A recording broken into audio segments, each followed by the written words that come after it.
Starting Light. That's the first track.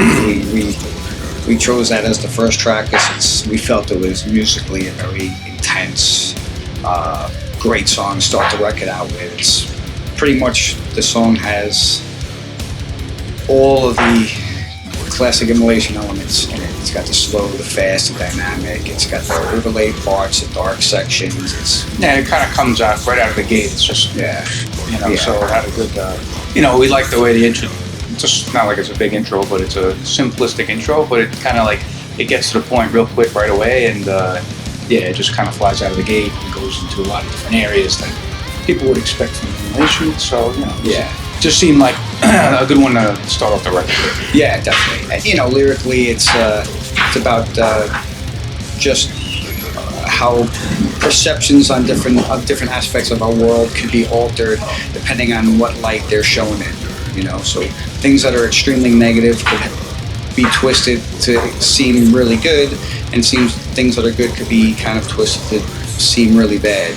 So it's just about how it's presented to the public, and it's without getting too involved, and I think the people will understand what it's about. I mean, it's a dark song, but that's what it's about. It's about changing perceptions of reality.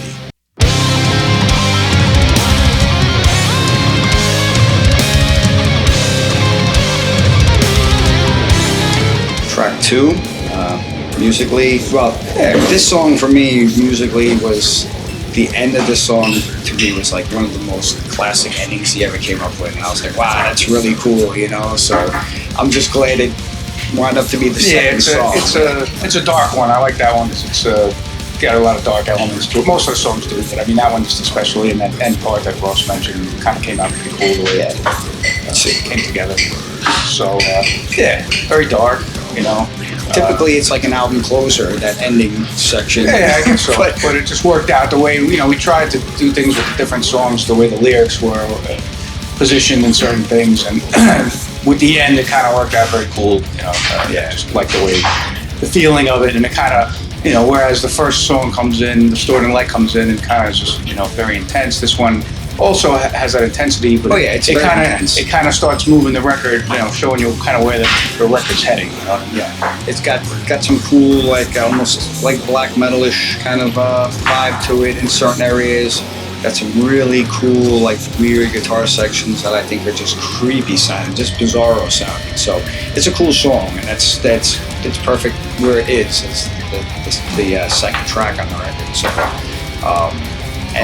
Lyrically, that one was inspired by a book I read, Confessions of an Economic Hitman, which isn't really a metal kind of subject or song idea, but I knew there was something in there that I thought we could kind of turn into something very dark, and the Jackals were part of this book, and so anyway, people, when they read the lyrics, they'll kind of get what it's about. It's about the people behind the scenes that kind of manipulate different aspects of our world. It's cool. It's dark. I think it's probably one of the darker subjects, really. Yeah, it's reality. A lot of the stuff we've been writing about really deals with what's going on in the world today. Yeah, and there's that.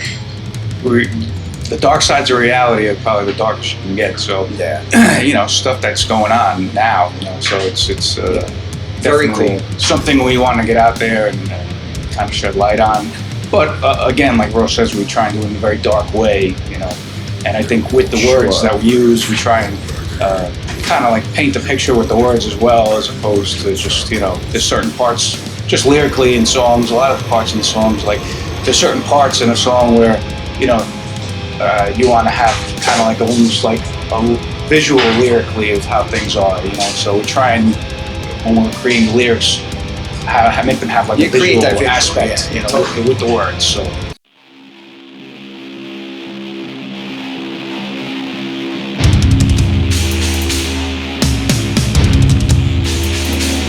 This one I like. This is this very one, unique song for the record.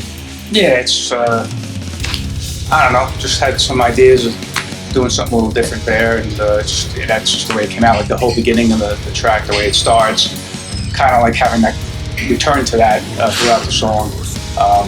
It was a little different from what we've done, but I thought kind of something about it just had a cool feel, and then we kind of took that ball and ran with it through the song. And it's a heavy, dark song, but it also just kind of has a very unique vibe to it. And, you know, we also wanted to put something in a couple of the parts I mentioned. So, you know, we work with some kind of sound effects just to kind of fill in the back, you know, in the background, and with some, you know, just sounds and a couple of things that Paul had at the studio, which was funny. The last time we used them was on Close to Or Below, so he kind of purchased those particular pieces of equipment for us initially, and so we kind of used those to kind of like warp some of the sounds. And you know, it's nothing crazy, but it's just like a cool little, you know, thing in there. A little embellishment. Yeah, underneath this certain part of the song that just kind of creates a little kind of like creepy vibe. Yeah, you know? So it's like a real edgy kind of thing, but it's cool. It works for the song.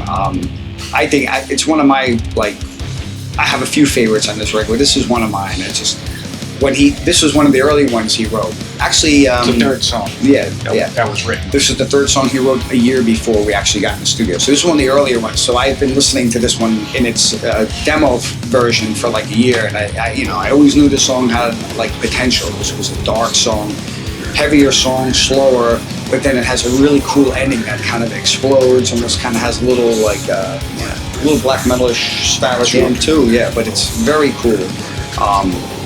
And lyrically, I think it's a great song. I was very happy with this song because I had the idea a while ago, and I told Bob about it. Bob liked the idea, so when we worked on it together in the studio, we were really able to come up with some really cool stuff. And Fostering the Divide is about just all the divisive forces in our world that keep people separated, whether it's through politics or religion or race or whatnot. And it's about all these divides in the world that just keep getting perpetuated by the powers that be to keep people divided, you know, divide and conquer theory, you know. So that's kind of the idea behind that song. It's and you know, I think when people read it, they'll get it, definitely. Yeah, so, and it's musically, it really lends itself to that too. So the lyrics with that, it works out. And, yeah, so it was another kind of, you know, realistic subject, but just taken from but it's put in a dark light. It's something that's so relevant now because if you look at what's going on, and not just in our country but around the world, you see a lot of that, a lot of divisions, you know. And I think it was a very important song for us to kind of write and get off our, you know, because we've been like seeing this for like the last couple of years now.